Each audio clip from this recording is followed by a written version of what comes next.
Terima kasih Anda masih bersama TA Jateng dan DIY Mitra TA TV. Sebanyak 36.891 petugas diterjunkan untuk menyukseskan sensus ekonomi 2026 di Jawa Tengah.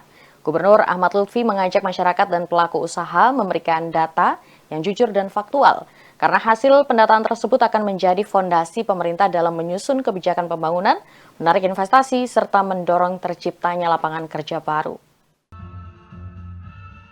Pendataan yang berlangsung hingga 31 Agustus 2026 ini melibatkan 36.891 petugas yang disebar ke seluruh wilayah Jawa Tengah.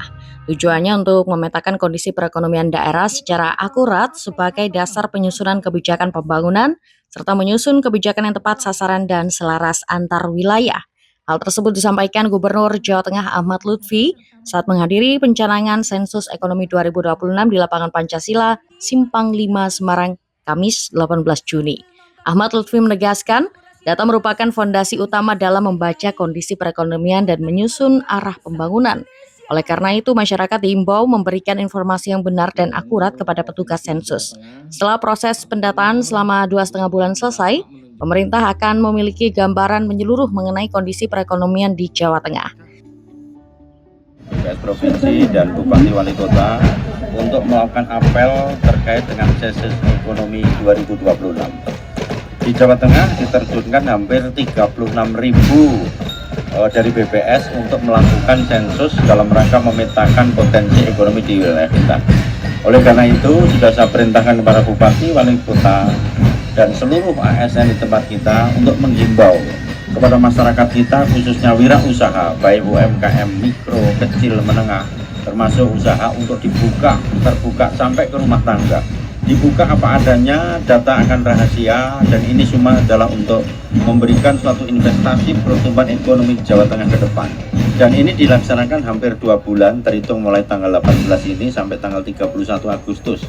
Sehingga data kualifikasi ini penting untuk kita agar pembangunan di kita tingkat provinsi, kabupaten, kota bisa selaras adanya data, karena data itu adalah fakta. Sementara itu, Wakil Kepala BPS RI Sony Hari Budi Utomo Harmadi mengatakan bahwa Jawa Tengah memiliki posisi strategis dalam perekonomian nasional.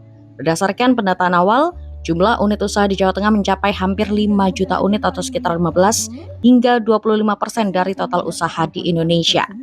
Biasa dukungan dari pemerintah Provinsi Jawa Tengah, khususnya Pak Gubernur dan jajaran, karena sensus ekonomi di Indonesia ini mulai berjalan serentak sampai 31 Agustus, berarti hampir 2,5 bulan, dan Jawa Tengah itu salah satu provinsi dengan jumlah unit usaha paling besar di Indonesia. 25% pelaku usaha di Indonesia itu adanya di Jawa Tengah, itu adanya di Jawa Tengah, di Jawa, Pulau Jawa. Jadi 25%, saya ulangi, 25% pelaku usaha di Jawa itu adanya di Jawa Tengah. Dan 15% pelaku usaha di Indonesia itu adanya di Jawa Tengah. Jadi perannya Jawa Tengah luar biasa. Dan kami mohon semua seperti yang tadi Bapak Gubernur sampaikan ya, mendukung dengan TIR, terima petugasnya, terus kemudian isi datanya dengan benar, ya dengan benar bukan dengan salah, dan kemudian rahasia data pasti terjaga. Sensus Ekonomi 2026 yang akan dilaksanakan secara serentak di seluruh Indonesia mulai 15 Juni hingga 31 Agustus 2026 ini tidak hanya menyasar pelaku usaha, tetapi juga rumah tangga dan berbagai sektor ekonomi di luar pertanian. Melalui sensus ini, pemerintah berupaya memotret aktivitas ekonomi masyarakat dan dunia usaha secara menyeluruh. Vita Semarang, TA TV.